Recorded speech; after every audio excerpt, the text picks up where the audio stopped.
Hello हो गया। Final year के बच्चों, आज हम आपको क्वेश्चन आंसर कराएंगे जो उस दिन करा रहे थे।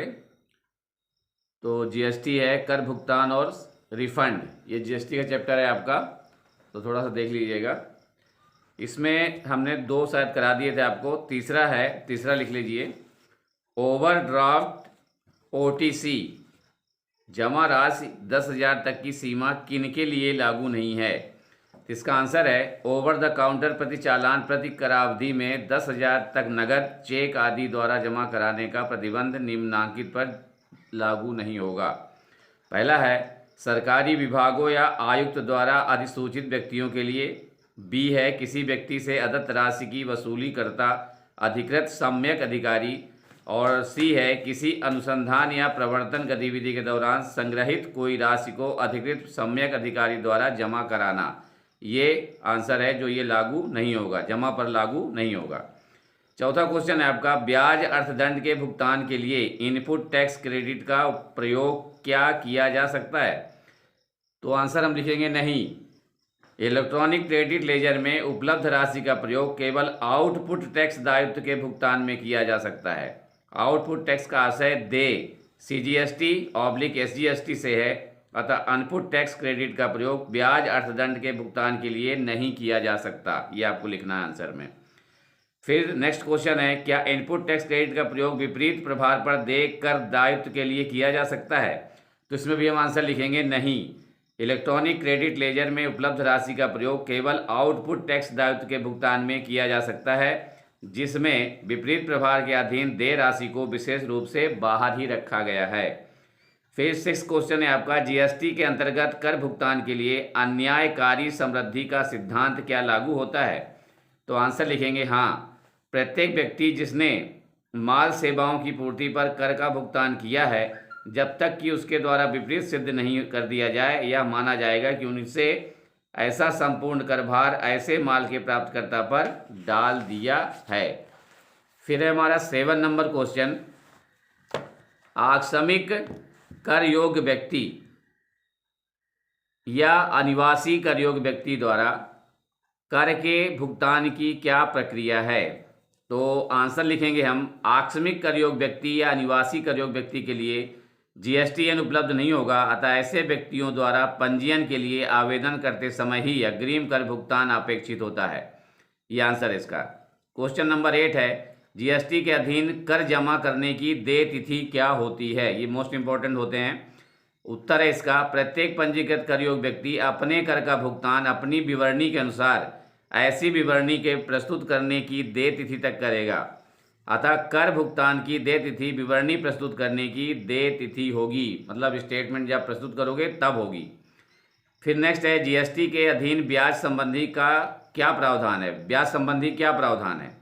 तो आंसर लिखेंगे हम, कर भुगतान में देरी की अवधि के लिए अधिसूचित दर अधिकतम 18% से ब्याज देय होता है, और अनुचित एवं अधिक इनपुट टैक्स क्रेडिट के दावे की स्थिति में अधिसूचित अधिकतम 24% दर से ब्याज देना होता है, जिसकी गणना कर देय होने की तिथि से अगले दिन से की जाएगी।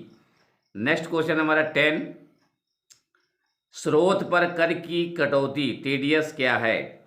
तो आंसर है इसका, केंद्रीय सरकार राज्य सरकार निम्नलिखित व्यक्तियों को स्रोत पर कर की कटौती TDS के लिए निर्देशित कर सकती है। पहला है केंद्र राज्य सरकार का कोई विभाग या प्रतिष्ठान। दूसरा है स्थानीय प्राधिकरण। तीसरा है अधिसूचित व्यक्ति या व्यक्तियों की श्रेणी। ये तीन इसके आंसर हैं स्रोत पर कर की कटौती का। फिर 11 क्वेश्चन है, स्रोत पर कर की कटौती के लिए कौन दायी है? मतलब उत्तरदायी कौन है, कौन कटौती के लिए उत्तरदायी हो सकता है? उत्तर है इसका, केंद्र सरकार या राज्य सरकार निम्नांकित व्यक्तियों के लिए स्रोत पर कर की कटौती अनिवार्य कर सकती है। तो पहला है केंद्रीय राज्य सरकार या राज्य सरकार का कोई विभाग या प्रतिष्ठान। दूसरा है स्थानीय सत्ता। तीसरा है सरकारी एजेंसियां। चौथा है ऐसे व्यक्ति या व्यक्तियों के वर्ग जिन्हें अधिसूचित किया गया है। फिर नेक्स्ट है हमारा 12, स्रोत पर कर की कटौती का क्या प्रारंभिक सीमा है? स्रोत पर कर की कटौती की प्रारंभिक सीमा 2.5 लाख है, मतलब 2.5 लाख है। ऐसी सीमा राशि गणना के लिए अनुबंध की राशि पर विचार किया जाता है, न कि बीजक मूल्य या भुगतान की राशि। तथा विपूर्तियों का मूल्य कर पूर्व विचार किया जाएगा। फिर हमारा 13 क्वेश्चन आता है, इलेक्ट्रॉनिक कॉमर्स क्या है। इलेक्ट्रॉनिक कॉमर्स क्या है? तो इसका आंसर है, इलेक्ट्रॉनिक कॉमर्स का आशय माल सेवाओं की ऐसी पूर्ति से है जिसको इलेक्ट्रॉनिक नेटवर्क के माध्यम से किया जाता है। इलेक्ट्रॉनिक कॉमर्स ऑपरेटर कर आशय ऐसे व्यक्ति से है जो इलेक्ट्रॉनिक कॉमर्स लेन देनों को दूसरी की ओर से करने के लिए इलेक्ट्रॉनिक सुविधा का स्वामी, परिचालक, प्रबंधक या सुविधा प्रदायक है। नेक्स्ट क्वेश्चन है 14 नंबर, क्या इलेक्ट्रॉनिक कॉमर्स ऑपरेटर माल सेवाओं की पूर्ति स्वयं के लिए कर सकता है? आंसर लिखेंगे हाँ। जीएसटी के अधीन ऐसा कोई प्रतिबंध नहीं है, तथापि इसको माल सेवाओं की पूर्ति का एक रूप समझा जाएगा और तदरूप जीएसटी भुगतान के लिए समान रूप में दायी होगा। नेक्स्ट क्वेश्चन है 15, इलेक्ट्रॉनिक कॉमर्स ऑपरेटर द्वारा स्रोत पर कर संग्रहण टीसीएस की क्या दर लागू है? तो आंसर लिखेंगे, इलेक्ट्रॉनिक कॉमर्स ऑपरेटर के लिए स्रोत पर कर संग्रहण टीसीएस की निर्धारित दर 1%, 0.5% सीजीएसटी और 0.5% एसजीएसटी है। ऐसी 1% राशि की गणना कर योग्य पूर्तियों के ऐसे शुद्ध मूल्य पर की जाएगी जो इलेक्ट्रॉनिक कॉमर्स ऑपरेटर की किसी अन्य के लिए पूर्ति कर रहा है, जिनके संबंध में प्रतिफल या संग्रहण ऐसे इलेक्ट्रॉनिक कॉमर्स ऑपरेटर द्वारा किया जा रहा है। ये आंसर है उसका। फिर नेक्स्ट है क्वेश्चन 16, कितनी समय अवधि में इलेक्ट्रॉनिक कॉमर्स ऑपरेटर द्वारा संग्रहित टीसीएस सरकारी खाते में जमा करा देना चाहिए? तो आंसर लिखिए इसका, इलेक्ट्रॉनिक कॉमर्स ऑपरेटर द्वारा संग्रहित टीसीएस की राशि उस माह के अंत से 10 दिन के अंदर प्रारूप GSTR-8 में रिटर्न के साथ उपयुक्त सरकारी खाते में जमा करा देनी चाहिए जिस माह में की टीसीएस संग्रहित किया गया है। नेक्स्ट क्वेश्चन है 17, वास्तविक पूर्तिकर्ता टीसीएस का क्रेडिट कैसे प्राप्त कर सकता है? तो इलेक्ट्रॉनिक कॉमर्स ऑपरेटर द्वारा उपयुक्त सरकारी खाते में जमा कराई गई टीसीएस की राशि पंजीकृत पूर्तिकर्ता के ई कैश लेजर में ई कॉमर्स ऑपरेटर द्वारा प्रस्तुत GSTR-8 विवरणी के माध्यम से परिलक्षित होगी, जिसका उपयोग कर दायित्व के भुगतान के समय किया जाएगा। नेक्स्ट क्वेश्चन है हमारा, क्या प्रत्येक ई कॉमर्स ऑपरेटर वास्तविक पूर्तिकर्ता की ओर से कर संग्रहण के लिए अपेक्षित है? तो आंसर लिखेंगे हाँ, प्रत्येक इलेक्ट्रॉनिक कॉमर्स ऑपरेटर से अपेक्षित है कि वह कर का संग्रहण टीसीएस करे यदि पूर्तिकर्ता माल सेवाओं की पूर्ति ऐसे इलेक्ट्रॉनिक कॉमर्स ऑपरेटर के माध्यम से कर रहा है और पूर्ति संबंधी प्रतिफल की वसूली ऐसे इलेक्ट्रॉनिक कॉमर्स ऑपरेटर द्वारा की जा रही है तब। फिर है, इलेक्ट्रॉनिक कॉमर्स ऑपरेटर द्वारा टीसीएस किस समय संग्रहित किया जाना चाहिए? आंसर लिखिए, जैसे ही पूर्ति की जाती है उसी समय इलेक्ट्रॉनिक कॉमर्स ऑपरेटर द्वारा टीसीएस संग्रहित किया जाना आवश्यक है, भले ही उनसे व्यावसायिक मॉडल प्रक्रिया में प्रतिफल बाद में वसूलनी हो अथवा वसूल नहीं हो। नेक्स्ट है, क्या कर मुक्त पूर्तियों पर टीसीएस संग्रहित किया जाना चाहिए?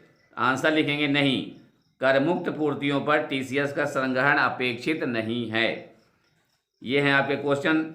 24 नंबर क्वेश्चन है आपका, क्या ऐसी पूर्तियों पर टीसीएस का संग्रहण अपेक्षित है जहां विपरीत प्रभार के अधीन ऐसी पूर्तियों पर कर भुगतान का दायित्व होता है?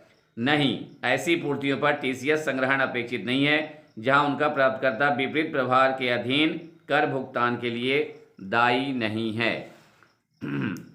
तो बच्चों आज के लिए हम इतना ही करेंगे, इसके आगे कल हम क्वेश्चन नंबर 25 आपको कराएंगे, तो तैयार रहिएगा। और इसमें बहुत सारे क्वेश्चन हैं, 42 क्वेश्चन हैं, तो हम इसको कल आपको इसके आगे कराएंगे।